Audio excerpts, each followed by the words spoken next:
Olá, muito boa tarde. Você que acompanha mais uma live do JR aqui pelo r7.com, pelos canais do Jornal da Record no YouTube e também por todas as nossas plataformas do Grupo Record. Hoje, sexta-feira, dia 20 de novembro de 2020, uma data mais que especial quando celebramos o Dia da Consciência Negra. Para falar sobre esse assunto com a gente aqui na Live JR, nós convidamos as apresentadoras do Grupo Record, a Salsi Lima, apresentadora do Fala Brasil. Salsi, boa tarde. Boa tarde, gente. Satisfação enorme estar aqui com vocês. Boa tarde a todos. Mari, Amanda, Fara, muito obrigada pelo convite. Mariana Bispo, que hoje vou ter o prazer de dividir a bancada com ela do Jornal da Record, logo mais às 7h50 da noite. Olá, Mariana. Oi, Fara. Oi, Salsi, Amanda. Vai ser um prazer e a gente vai estar esperando, claro, deixando o convite aqui para vocês. E também a Amanda Santos, que veio lá de Santa Catarina, da nossa afiliada, para participar de mais uma apresentação especial da Record no Dia da Consciência Negra. Oi, Amanda, seja bem-vinda. Obrigada, Fara. Boa tarde para você, boa tarde a todos que nos assistem. Boa tarde, Salsi, boa tarde, Mari. Um prazer estar aqui. Vamos lá, vamos conversar sobre esse assunto aí tão importante, né? Com certeza. E você também que está nos acompanhando pela internet, por nossas diversas plataformas, pode mandar as suas perguntas, as suas sugestões, tirar as suas dúvidas, fazer os comentários, que na medida do possível a gente vai trazer aqui nessa Live JR para debater esse tema tão importante, tão simbólico para a gente aqui no Brasil. E, infelizmente, nós vamos começar falando do Dia da Consciência Negra, de um fato muito triste e lamentável que chocou a muita gente aqui no Brasil, que aconteceu na noite de ontem em Porto Alegre, quando um homem negro foi assassinado nas dependências de um supermercado da capital gaúcha. A polícia está apurando, os acusados foram detidos e a gente aguarda aí o desenrolar dessas investigações e eventuais punições também pela justiça. Vou começar com você, Salsi Lima, perguntando da sua opinião, como é que você viu mais um episódio esse ano envolvendo aí preconceito e racismo no nosso país? Salsi. É estarrecedor, né? Porque as pessoas, elas sequer têm o direito da fala, o direito de conversar. A truculência é tão grande, a abordagem agressiva, enfim. Isso já é cultural, né? Geralmente, essa abordagem a um negro, a uma negra na rua é feita dessa forma. Então, hoje, quando nós apresentamos o jornal mais cedo, eu e a Amanda, que a gente noticiou isso, as imagens são chocantes. O homem, ele é agredido até a morte, João Alberto, né? E ele teria se desentendido com uma das funcionárias do mercado. Enfim, ele não teve sequer a oportunidade de esclarecer o que teria acontecido ali naquele momento, né? Foi agredido até a morte, uma equipe do SAMU foi chamada, mas não houve tempo. Enfim, mais um caso lamentável, então a gente não sabe quantas pessoas vão precisar morrer dessa forma, sabe, sem dignidade alguma, e a gente não sabe até quando a gente vai ter que ficar noticiando isso, principalmente hoje, que é um dia simbólico para a gente teve que abrir a edição do jornal com uma notícia dessa assustadora, monstruosa. Para mim, isso é monstruoso. Mariana, você também é repórter, apresentadora e, assim como nós aqui, acompanha quase que diariamente casos semelhantes a esse, de agressão, de assassinatos, de crimes bárbaros cometidos contra pessoas negras. Me chamou a atenção, Mariana, o fato de ter ali um policial envolvido, ou seja, um agente de segurança que a gente imagina que esteja preparado para contornar situações como essas. Não importa o que o sujeito fez antes, se ele cometeu alguma violência, tentativa de violência ou não. A gente imagina que agentes de segurança estejam preparados para contornar essas situações, ainda mais com a ajuda de um segurança. E, no entanto, a gente viu uma tragédia. Como é que você acompanha esses casos, Mariana? Oi, Fara. É estarrecedor, como a Salsi falou, mas eu abro aqui o nosso diálogo para lembrar, né? O dia 20 de novembro ele nasce justamente por causa da morte de Zumbi dos Palmares. E lembrando como ele foi morto, Zumbi dos Palmares também foi morto por agentes, mas no caso dele, agentes do governo, e teve as suas partes do corpo até expostas em praças públicas. Então, a gente faz, aliás, eu faço aqui um comparativo, né, com o que está acontecendo hoje. Isso foi muito tempo atrás. há muito tempo atrás. A gente está discutindo hoje, abrindo aqui essa edição, né, de live com um caso muito parecido. Parece que a gente avançou, a gente está num ano bem emblemático, né, em questões raciais, mas a gente tem um caso como esse que nos lembra que a luta ainda é muito grande. E esse é um caso, aliás, não é um caso isolado, né? A gente vê casos como esse acontecendo diariamente, todos os dias. Eu que fui repórter do Rio de Janeiro, acompanhei bastante, né? A gente tem a morte de crianças por balas perdidas, muitas vezes por troca de tiros, né? Muitas vezes por conta da violência do Estado. Então, é um tema que a gente ainda está tratando aqui comparativamente com a morte de Zumbi dos Palmares, que nos faz lembrar hoje e perpetua, né, essa comemoração, que na verdade não é uma comemoração no sentido exato da palavra, mas é para a gente relembrar que a gente precisa ter consciência negra, que a gente precisa ser antirracista, não só nas nossas palavras, mas nas nossas ações. Então, é muito preciso, né, a gente falar sobre isso, relembrar casos antigos para que eles não aconteçam. E sim, chama bastante atenção ser um policial, né? Um policial que estava ali fora do seu horário de serviço, mas que mesmo assim usou a sua autoridade para poder fazer essa truculência. Lembrando que são 2 homens brancos que espancaram até a morte um homem negro. E a gente lembra que no Brasil, de cada 10 crimes cometidos contra as pessoas, pelo menos 7 delas são negras, são pretos, são pardos, que diariamente sofrem esse tipo de violência, muitas vezes vindas do Estado, como esse caso registrado ontem em Porto Alegre. Amanda, eu pergunto a você, nós estamos longe ainda de conseguir sensibilizar a sociedade para evitar tanta violência contra a população negra? Olha, Fara, é muito importante essa pergunta, porque eu volto aí na questão que a Mari falou sobre não ser casos isolados, né? Sobre a gente viver isso diariamente. Então, enquanto a gente pegar um caso, entre aspas, isolado, para a gente debater essa questão, né? Essa intolerância, esse preconceito que estão muito latentes aí no nosso cotidiano, eu acho que vai estar longe sim. Nós precisamos entender que esses fatos acontecem todos os dias, na porta das nossas casas, na esquina, enfim, no local onde a gente trabalha, para que a gente possa avançar sim e aí ver uma luz no fim do túnel. Nós já conquistamos alguns lugares antes inimagináveis, como por exemplo essa live que a gente está hoje, né? A apresentação de um telejornal, enfim, mas ainda tem muitos espaços a serem ocupados. Então, quando a gente puder se enxergar em todos os cantos e em todas as profissões, eu acho que aí sim a gente pode começar a tratar como, sim, nós temos um caminho a seguir, nós estamos perto de ter essa intolerância, esse preconceito como uma história do passado. Mas enquanto isso não for, enquanto ainda tratar a violência como caso isolado, enquanto ainda a gente colocar os dias de reflexão e consciência ainda como casos isolados, não for uma rotina, acho que vai estar bem longe ainda, Fara. Salsi, 2020 foi um ano marcado por vários fatos importantes e um deles que chocou o mundo inteiro, sem exagero algum, foi o assassinato do George Floyd lá nos Estados Unidos, que reforçou, que gerou essa onda aí do movimento Black Lives Matter, vidas negras importam. Dá para fazer um paralelo com esse caso de Porto Alegre? E eu queria saber de você também se você acredita que a sociedade brasileira deva se manifestar mais, protestar mais, não necessariamente protestos de ruas, protestos violentos, mas colocar a boca no trombone, como a gente diz popularmente, contra casos como esse?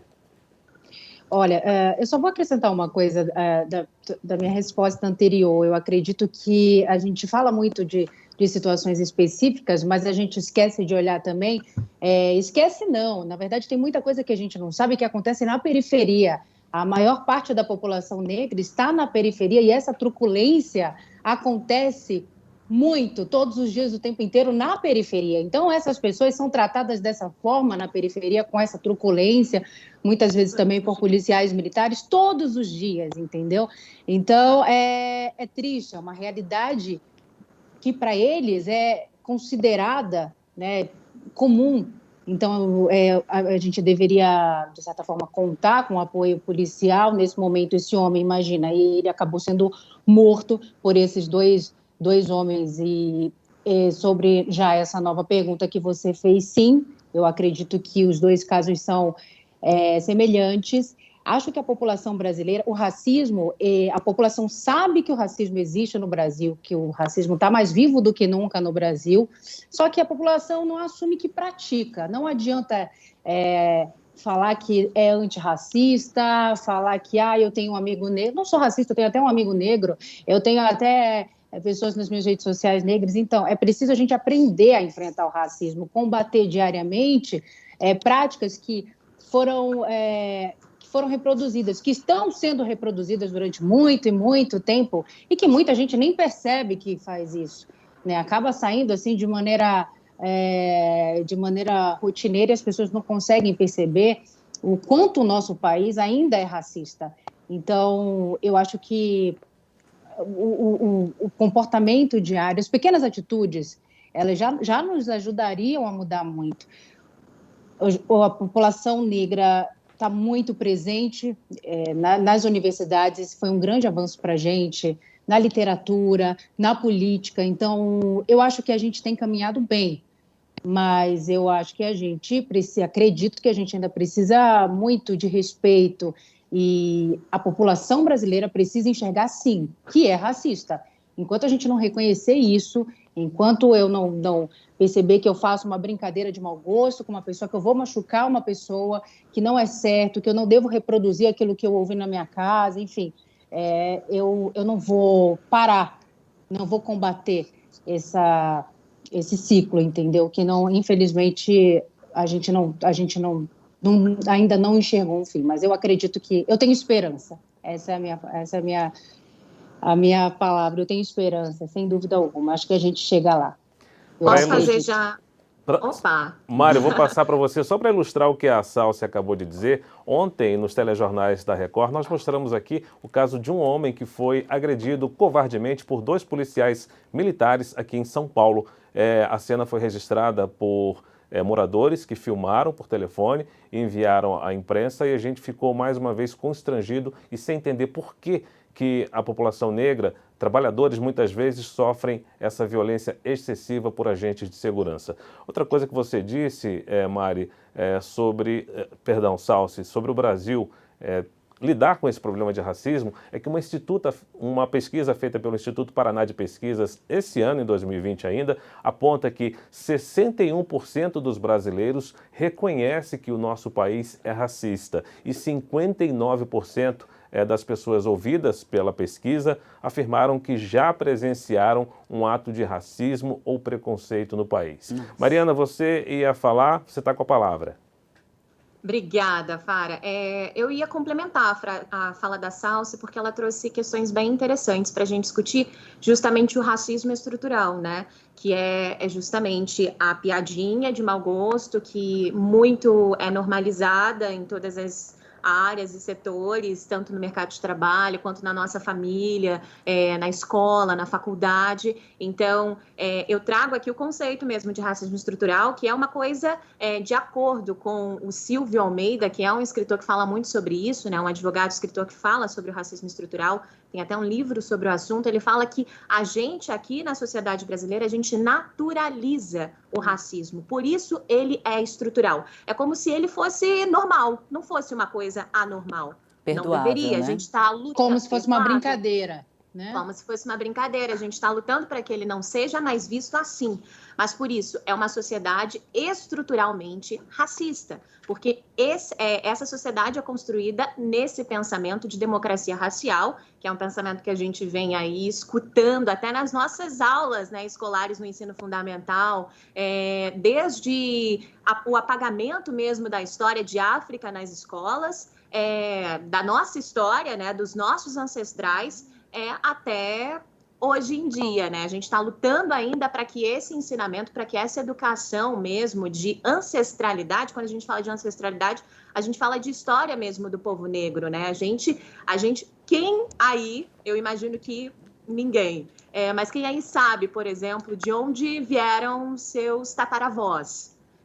vieram de que país? A gente sabe que veio provavelmente de África, mas a gente não sabe de qual país. É muito natural pessoas brancas, por exemplo, falarem, meu avô é o quê? Português. Eu não faço ideia de onde a minha família veio, só sei que veio da Bahia. Tem um nome aqui que a gente vai estudando, tenta fazer árvore genealógica, mas eu não sei. Então, é um apagamento. A gente lembra também que recebemos, né, os nossos antepassados receberam nomes, né, portugueses, europeus, para meio também que apagar ali, calma, não são mais africanos, mas sim, a gente tem um passado. E isso a gente precisa entender, né, e ser ensinado desde a escola. Então, tudo isso forma, né, tem como efeito racismo estrutural, uma sociedade estruturalmente racista e com todos esses problemas em todas as instâncias, né, principalmente na segurança pública, na desigualdade social, educacional, enfim.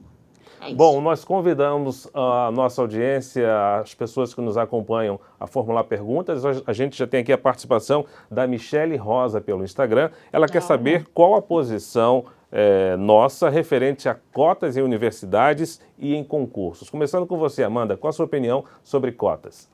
Bom, olha, eu acho que o intuito, o objetivo das cotas tem um porquê e eu respeito esse porquê, né? Nós, talvez, com esse desalinhamento, vou colocar essa palavra, né, da nossa chegada às escolas, aos nossos estudos e tudo mais, não houvesse aí um outro caminho senão as cotas. Mas eu acredito que a forma como ela foi feita poderia ser um pouco melhor formulada, né? Eu acredito que não só nós negros, como as pessoas, você vê aí todos os dias, né, nas faculdades públicas, quem tem maior acesso são pessoas de aquisição com dinheiro, enfim, né? E nas faculdades pagas, pelo menos em Santa Catarina, tem gente aí se desdobrando, fazendo empréstimo, enfim. Então tem um desalinhamento aí de intenções que deixa um pouco com duplo sentido o que realmente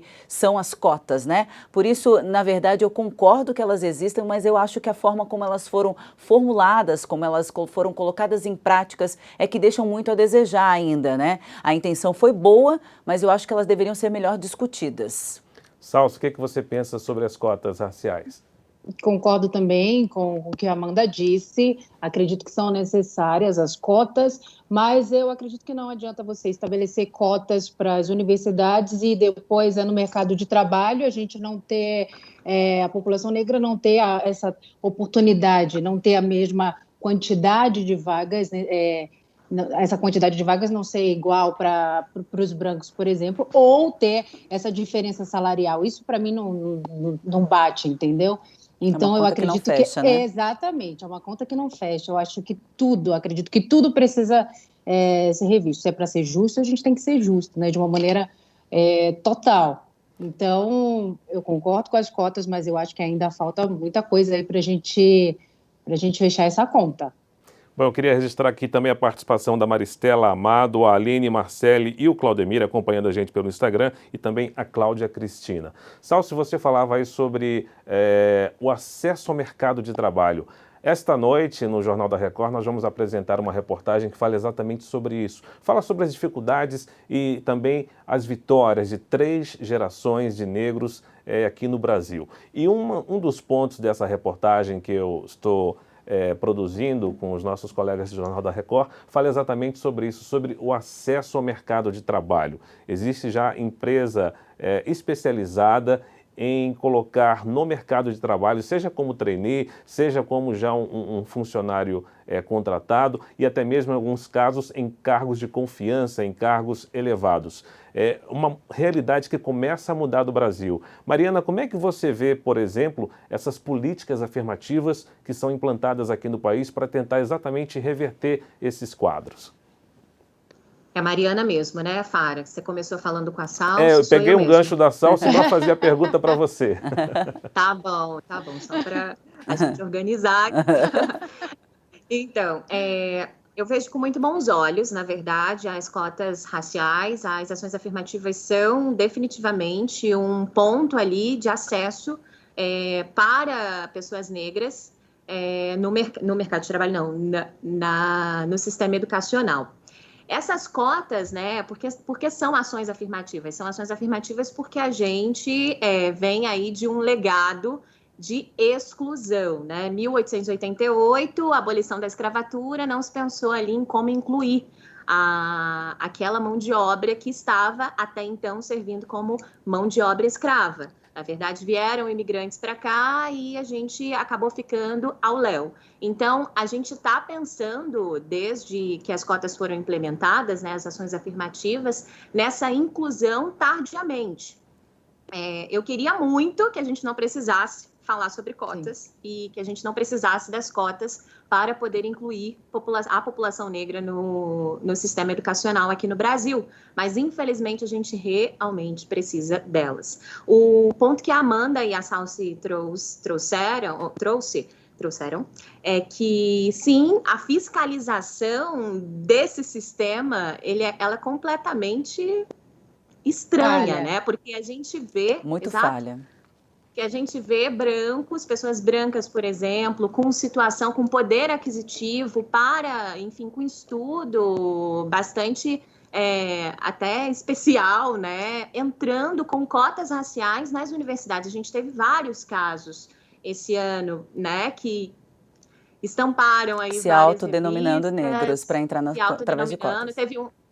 Teve um caso emblemático de uma blogueira do Rio de Janeiro que entrou e assumiu lá no Instagram depois de ter sido descoberta, né? Ficou vários dias fora do ar porque foi muito hostilizada nas redes sociais. Então, acho que a fiscalização, como é que é implantado esse sistema de ações afirmativas aqui no Brasil ainda é bem problemático, mas a gente precisa bastante das cotas. Bom, eu vou citar aqui só um dado que a gente vai trazer logo mais no Jornal da Record, vou adiantar aqui, que uma pesquisa feita indica que pretos e pardos, em relação à ocupação no mercado de trabalho, até 58% conseguem chegar ao posto de trainee. Quando o assunto vira quadros executivos dentro de empresas, aí esse percentual cai para 4,9%. E em cargos de gerência, apenas 6%. Salsi, é muito pouco, né? É quase nada, né?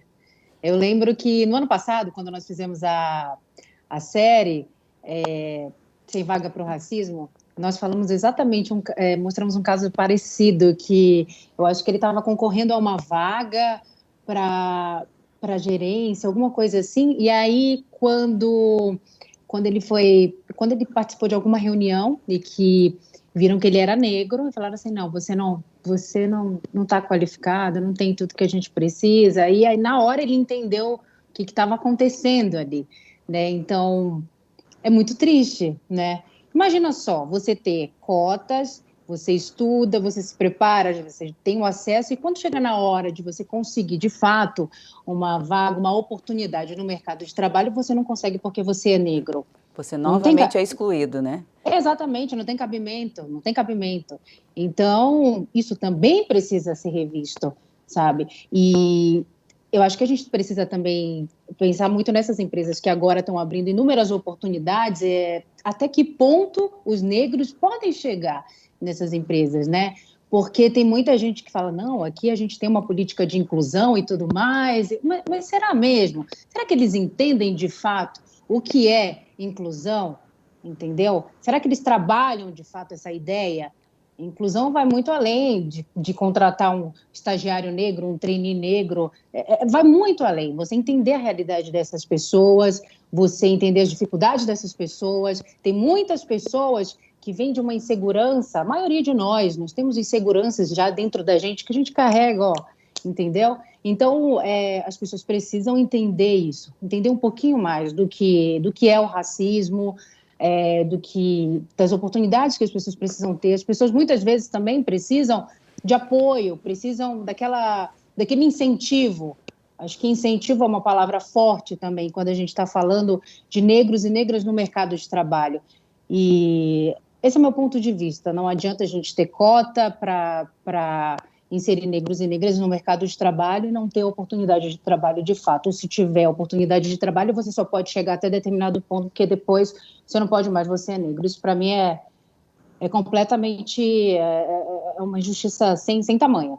Amanda, ainda no final do ano passado, foi divulgado pelo IBGE que pretos e pardos já são uma pequena maioria nas universidades públicas. Eu lembro que até pouco tempo atrás havia uma observação muito interessante sobre universidades públicas em que os estacionamentos eram cheios de carrões, de carros novos. Por quê? Porque apenas aqueles jovens oriundos da classe média alta, da classe média, tinham acesso, porque tinham dinheiro para fazer um cursinho bom, se preparar melhor e com isso acessavam a universidade pública, que é gratuita, e aquelas pessoas que não tinham condições ficavam de fora. E pela essa pesquisa do IBGE, a gente começa a notar uma certa mudança. Você acredita, você tem visto que essa mudança realmente está chegando e que o negro, que o preto, o pardo consegue um acesso maior hoje em dia, tanto nas universidades quanto no mercado de trabalho, embora o ideal ainda esteja muito distante?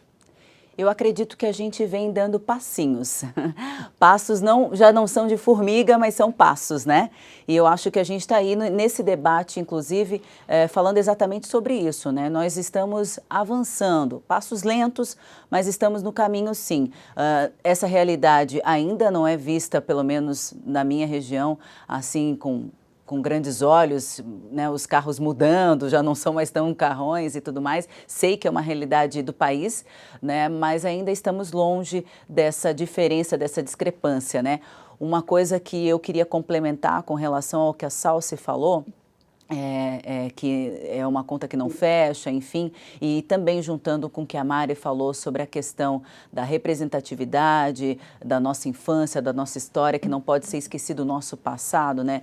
Eu acabei de ter bebê, tenho um filho de 6 meses e coloco essa informação aqui no nosso debate porque ele precisa de representação. Eu fico muito feliz, e aí eu junto todas essas perguntas, em que hoje ele vai crescer num mundo diferente do que o que nós todos aqui, nós 4, vivemos, né? Porque a gente não tinha essas referências que a gente está tendo hoje, uma live, um telejornal, produtos nas prateleiras para cabelo, cosméticos, enfim. A gente não tinha essa realidade, era muito difícil. Então eu já fico feliz por isso, mas quero auxiliar ele, até porque ele é filho de pai branco, mãe negra, né, para que ele possa se enxergar de fato com todas as suas origens, para que ele possa lutar por uma vaga numa faculdade pública, para que ele possa ter acesso às informações do seu passado, ver a sua árvore genealógica como um todo, né, enfim, e para que ele possa sim, Fara, ser um desses integrantes da faculdade pública com acesso, mesmo que o carro dele não seja o de ponta, enfim, eu queria contribuir com essa fala, porque eu acho que une todas as informações que a gente está trazendo hoje, né? Mariana, como é que você vê essa questão de acesso à universidade, acesso ao mercado de trabalho? Quanto ao acesso à universidade, a gente vê esse número aumentando, mas é legal a gente também destacar que a permanência dessas pessoas, né, de pessoas negras na universidade, também é um ponto ali para ser discutido ainda. Muitas pessoas negras, elas não têm condições de continuar, de permanecer na faculdade. Às vezes elas entram, mas mil coisas, né, trabalho, e são pessoas de faculdade, têm filhos geralmente, então é um turbilhão de coisas. Então, esse sistema também educacional, ele precisa não só estar aberto, de fato, para as pessoas negras, como também pensar na permanência dessas pessoas na escola. Então, é um ponto também muito importante.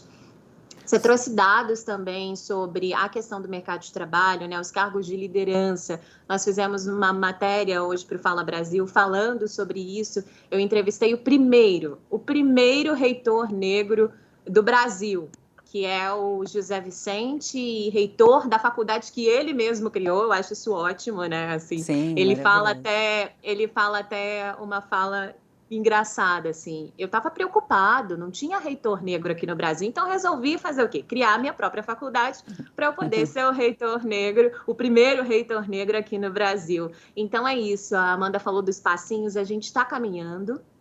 Esse ano, né, a morte do George Floyd, ela é muito emblemática, ela traz questões, ela traz marchas nos Estados Unidos, né, não vistas há muitos anos, desde Martin Luther King. Então, e faz cócegas, pelo menos, nas empresas, grandes empresas, para poder pensar em inclusão no mercado de trabalho. Temos várias grandes empresas pensando nisso. Cito aqui o evento que a gente mediou, né, o Afropresença, falando sobre isso, falando sobre racismo estrutural no mercado de trabalho. Então, eu acho que a gente está caminhando, sim. Essa discussão, muitos acham chata. Nossa, vamos falar disso de novo. Repetitiva. Mas é importante. Repetitiva, né, Amanda? Mas é importante a gente estar falando sobre isso, porque é assim que a gente muda, né? Assim que a gente muda o pensamento de alguém que está assistindo a gente na live, falando sobre racismo. A gente precisa reconhecer que, sim, o racismo é estrutural e está em todas as instâncias da nossa sociedade. Eu costumo dizer que há muitas pessoas de pele clara estudiosas da questão racial no Brasil, mas ninguém com a pele negra consegue retratar tão fielmente esses desafios que nós já passamos, alguns nós vencemos, outros ainda não. Então, somente uma pessoa negra ou parda consegue traduzir fielmente os problemas que a gente enfrenta. Eu morei na África do Sul quase 3 anos e só lá eu pude ver a importância da diversificação racial. Lá a gente vê advogados, juízes, ministros, engenheiros, arquitetos negros, médicos, coisa que no Brasil é muito difícil. Então, daí a importância da diversidade. Eu coloquei um post hoje numa rede social sobre essa nossa live aqui e alguém me respondeu o seguinte: é importante que você assista ao vídeo do Morgan Freeman, aquele vídeo famoso que já circula há anos na rede social, em que Morgan Freeman diz que mais importante do que falar da pessoa negra é de falar do ser humano. Mas falar do ser humano com tantos desafios, com tantas batalhas, com tantas lutas que nós negros e pardos enfrentamos, pretos e pardos enfrentamos, não é fácil, não basta falar apenas do ser humano. Você concorda com isso, Salsi? Concordo. Na verdade, eu acho que é um debate que não se esgota, né? Porque quando a gente fala de um debate que deveria ser de toda a sociedade, muitas vezes a gente para ali, né? Fica estagnado porque fica tudo muito ali no repúdio moral, as pessoas, realmente está errado, não faz isso. E aí, 1 minuto depois, a pessoa já está cometendo um ato racista ou fazendo uma piadinha sem graça. Eu acho que a gente teve que aprender a conviver com muita coisa.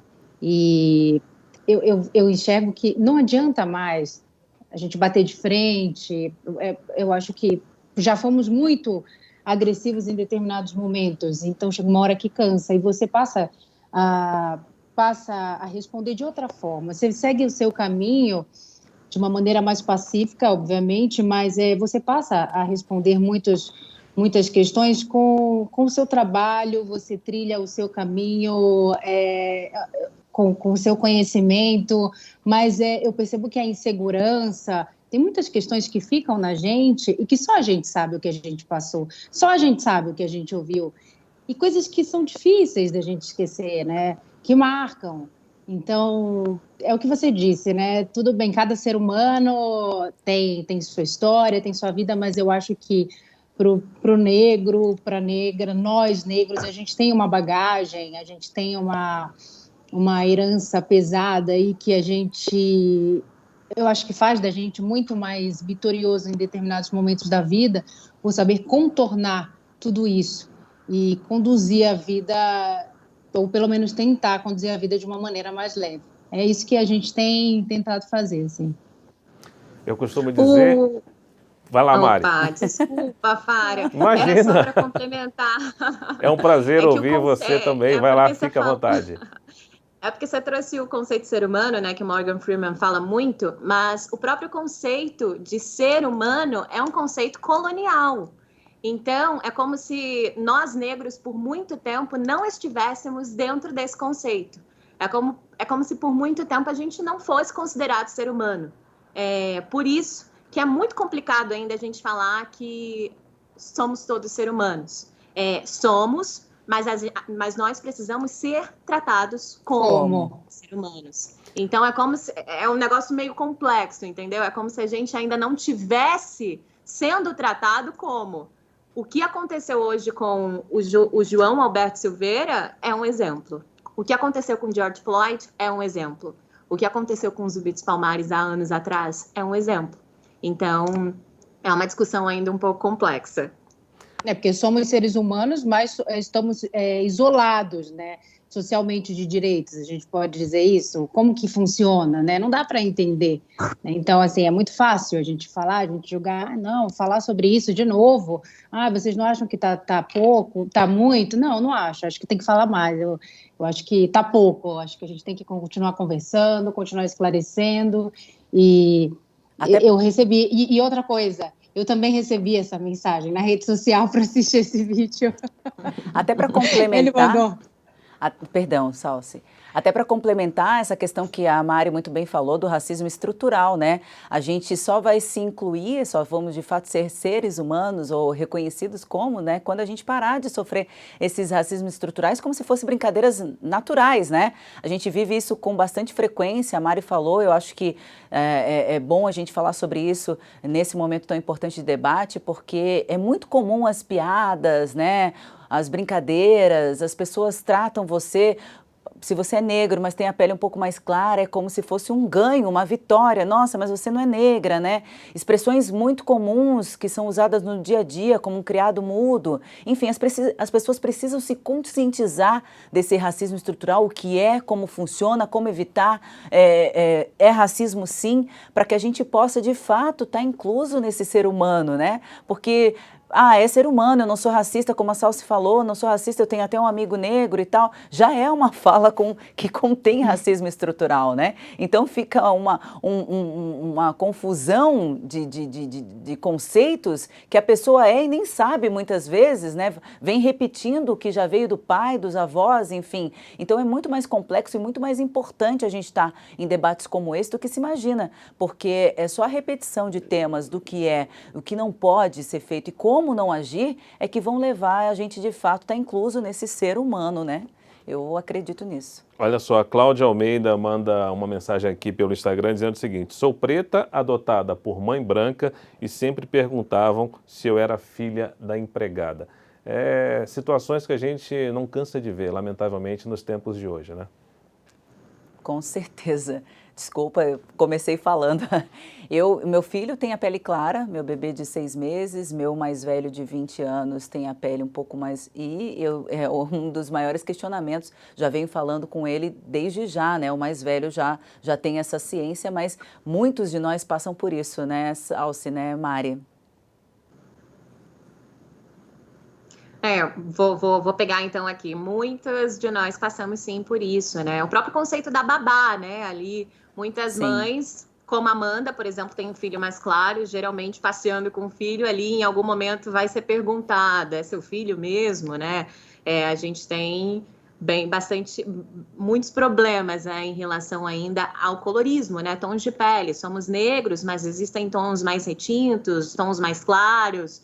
E é isso, né? O nosso reconhecimento e a nossa consciência, na verdade, é o que importa. Bom, eu costumo passar por determinadas situações, porque eu venho da região norte do Brasil e eu sou afro-indígena, né? Eu sou uma mistura do negro com o índio e muitas vezes também as pessoas falam assim, não, você não é negra, você é índia. Não, você é índia, você é negra. Sabe, assim... Então, eu falo, gente, pelo amor de Deus, eu recebo várias mensagens também em rede social, as pessoas não querem... Falo, gente, é o seguinte, da região que eu venho é absolutamente normal, essa miscigenação negro com índio, a gente tem que começar a explicar um pouco da nossa história também, né? Tem muita gente que não tem noção nenhuma e que não entende o que fala, assim, o que não sabe a sua história, não sabe a sua origem e simplesmente aponta o dedo e sai falando e julgando.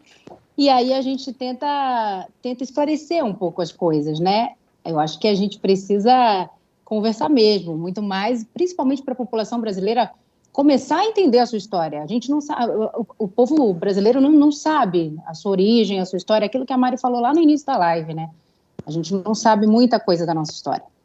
Bom, é uma mistura terrível, né? O nosso tempo está quase chegando ao fim. Eu vou, então, pedir cada uma de vocês se conseguirem uma palavrinha de otimismo, ou então registrar alguma situação que por acaso tenha melhorado desde o nosso último encontro ano passado para hoje. Começando com você, Amanda, você viu alguma melhora, alguma questão que a gente possa sonhar com dias melhores para pretos e pardos também no Brasil? Muito dividido. Melhora estar aqui de novo debatendo sobre esse assunto e piora os casos que a gente vem noticiando, né? Mariana. Tenho super esperança, acho que sim, a gente está no caminho certo, estamos discutindo mercado de trabalho, educação e tudo mais, e vamos avançando, gente. Nós pretos não podemos parar, porque senão... Salsi. Tô super esperançosa, eu acredito, como eu falei antes, a gente tem um número considerável, nunca tivemos tantos negros nas universidades, na literatura, no cinema, em diversas áreas do mercado de trabalho que a gente nunca nem imaginou. Então, eu acho que é só o começo, com os nossos passinhos aí, a gente vai chegar longe. Tenho fé. Bom, perfeito. A gente lembra então mais uma vez que logo mais às 19h50, eu e Mariana Bispo estaremos na bancada do Jornal da Record apresentando essa edição especial do Dia da Consciência Negra. Eu falo sempre nessas discussões sobre racismo e preconceito no Brasil, que quando eu comecei a apresentar um telejornal lá em Brasília, onde eu moro, uma mãe me parou na rua certa vez e disse que o filho dela, que era negro, tinha vontade de ser jornalista, mas tinha desistido porque não via jornalistas negros na televisão. E ela dizia que quando o filho me viu na tela, ele voltou a acreditar que ele também seria capaz de realizar o sonho dele. Então eu acho muito importante que hoje, no Dia da Consciência Negra, a Salsi Lima e a Amanda Santos tenham apresentado a edição nacional do Fala Brasil e que eu e Mariana Bispo estaremos apresentando o Jornal da Record logo mais à noite também. Com essas palavras, eu queria agradecer muito a participação de vocês, três lindas, maravilhosas, Salsi, Amanda Santos, Mariana Bispo, e também agradecer a você que nos assistiu, que nos acompanhou pelas redes sociais do Grupo Record, pelo nosso portal R7, pelo YouTube, pelos canais do Jornal da Record na internet, e dizendo que na próxima semana a Live JR volta com mais um assunto interessante e importante para você. Obrigado pela sua audiência e até a próxima. Obrigada.